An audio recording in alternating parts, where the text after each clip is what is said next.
আসসালামু আলাইকুম। এফবিএন সংবাদ বিশ্লেষণে সবাইকে সাদর সম্ভাষণ জানাচ্ছি। আমি শেখ সাদি। আমাদের আজকের বিষয় ট্রাম্পের ইরান যুদ্ধ ভাষণ, ঐতিহাসিক বিভ্রান্তি, পরিসংখ্যানের কষাঘাত এবং এক পরাবাস্তব ভূ রাজনৈতিক ক্লাইম্যাক্স। বর্তমান বিশ্ব পরিস্থিতি যেন হলিউডের কোনো ডিস্টোপিয়ান পলিটিক্যাল থ্রিলারের চরম ক্লাইম্যাক্স বা শেষ অংশের দৃশ্যপট। গত 28শে ফেব্রুয়ারি শুরু হওয়া মার্কিন যুক্তরাষ্ট্রের অপারেশন এপিক ফিউরি এবং ইসরায়েলের যৌথ সামরিক অভিযান মধ্যপ্রাচ্যের ভূ রাজনৈতিক মানচিত্রকে এক অভাবনীয় ধ্বংসস্তূপে পরিণত করেছে। এই রক্তক্ষয়ী যুদ্ধের 32তম দিনে অর্থাৎ 1 এপ্রিল বুধবার সন্ধ্যায় হোয়াইট হাউসের ঐতিহাসিক ক্রস হল থেকে মার্কিন প্রেসিডেন্ট ডোনাল্ড ট্রাম্প জাতির উদ্দেশ্যে একটি বহুল প্রতীক্ষিত প্রাইম টাইম ভাষণ প্রদান করেন। সারা বিশ্ব, বিশেষ করে আন্তর্জাতিক শেয়ার বাজার, ইউরোপীয় মিত্রজোট এবং মধ্যপ্রাচ্যের সাধারণ মানুষ ক্রুদ্ধশ্বাসে অপেক্ষা করছিল একটি যুদ্ধবিরতির ঘোষণার জন্য।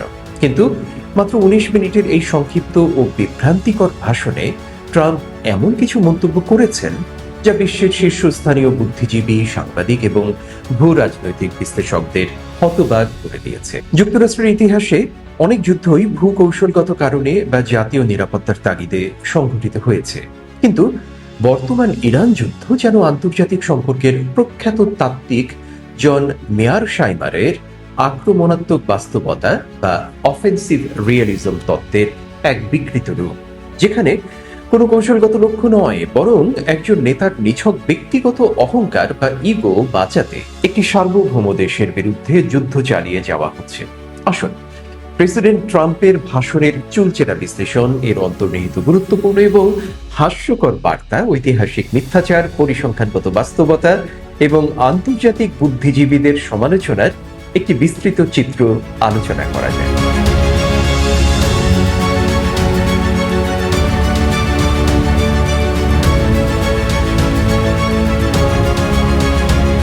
প্রথমেই বলি ভাষণের মূল নির্যাস কি ছিল। 19 মিনিটের বিভ্রান্তি এবং প্রস্তর যুগে পাঠানোর হুমকি ছাড়া এই ভাষণে আসলে তেমন কিছুই ছিল না। হোয়াইট হাউস যখন ঘোষণা করলো যে মার্কিন প্রেসিডেন্ট ডোনাল্ড ট্রাম্প ইরান যুদ্ধের ভবিষ্যৎ নিয়ে জাতির উদ্দেশ্যে ভাষণ দেবেন, তখন ধারণা করা হয়েছিল তিনি হয়তো বড়সড় কৌশলগত ঘোষণা দেবেন, হয়তো একটি আনুষ্ঠানিক যুদ্ধবিরতি অথবা স্থল অভিযানের মতো যুদ্ধের চরম বিস্তার বলবেন। কিন্তু বাস্তবে তিনি কেবল গত 1 মাস ধরে বলে আসা পুরনো কথাগুলোরই এক অন্তঃসার শূন্য রোমন্থন করে গেছেন। 4টি পুরনো বুলি এবং এক্সিট স্ট্র্যাটেজির অভাব এই বক্তব্যে স্পষ্ট ছিল। মার্কিন জনগণ, যারা ইরাক এবং আফগানিস্তানের দীর্ঘমেয়াদী যুদ্ধের পর নতুন কোনো বৈদেশিক সংঘাতের রীতিমতো ক্লান্ত, ট্রাম্প তাদের কাছে এই যুদ্ধের যৌক্তিকতা প্রমাণের চেষ্টা করেছিলেন। কিন্তু তার ভাষণে মূলত 4টি পুরনো বুলি ছিল। 1, যুদ্ধটি অপরিহার্য। 2, যুদ্ধে আমেরিকা ইতিমধ্যেই জিতে গেছে। 3, যুদ্ধটি চালিয়ে যেতে হবে। 4, যুদ্ধ খুব শিগগিরই শেষ হতে চলেছে।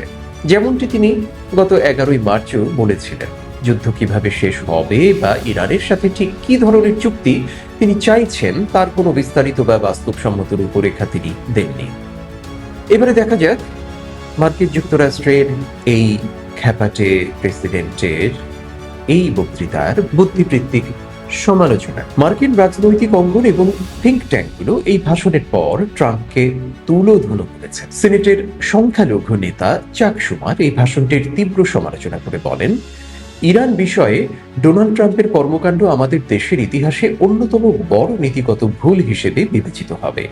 ট্রাম্প তার উদ্দেশ্য স্পষ্ট করতে চরমভাবে ব্যর্থ হচ্ছেন, মিত্রদের দূরে সরিয়ে দিচ্ছেন এবং আমেরিকানরা যে দৈনন্দিন অর্থনৈতিক সমস্যার সম্মুখীন হচ্ছে তা সম্পূর্ণ উপেক্ষা করেছেন। সিনেটর ক্রিস ভ্যান হোলেন, মেরিল্যান্ডের ডেমোক্রেটিক সিনেটর, ট্রাম্পের স্ববিরোধিতার সমালোচনা করে বলেন, ট্রাম্প বরাবরের মতোই আমাদের সঙ্গে মিথ্যা বলেছেন। 2 সপ্তাহের বেশি আগে তিনি বলেছিলেন আমরা জিতেছি।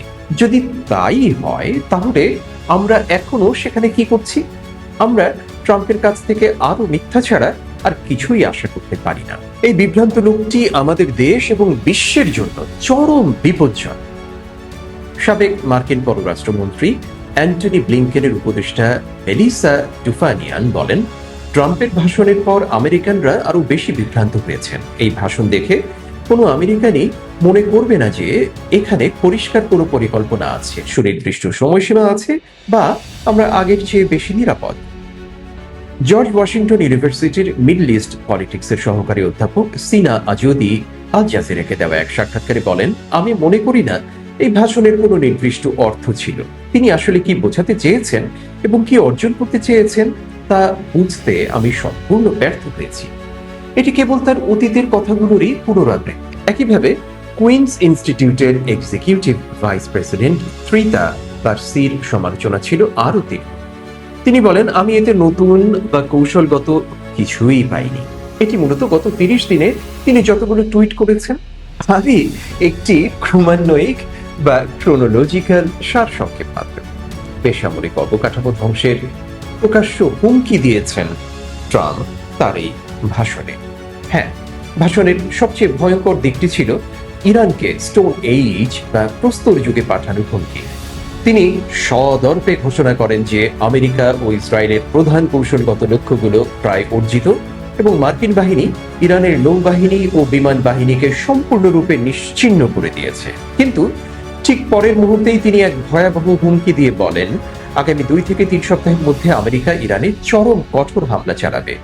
যদি ইরান সমঝোতায় না আসে তবে তাদের প্রতিটি বিদ্যুৎ উৎপাদন কেন্দ্রে যুগপৎভাবে হামলা চালানো হবে। আন্তর্জাতিক আইনের জেনেভা কনভেনশনের অধীনে বেসামরিক বিদ্যুৎ ও পানি সরবরাহ কেন্দ্রে হামলা সরাসরি যুদ্ধাপরাধ হিসেবে গণ্য হলেও ট্রাম্পের কণ্ঠে এর কোনো ভ্রুক্ষেপ ছিল না। নোম চমস্কির মতো প্রগতিশীল বুদ্ধিজীবীরা একে মার্কিন সাম্রাজ্যবাদী দাম্ভিকতার চরম বহিঃপ্রকাশ বলে আখ্যায়িত করেছেন।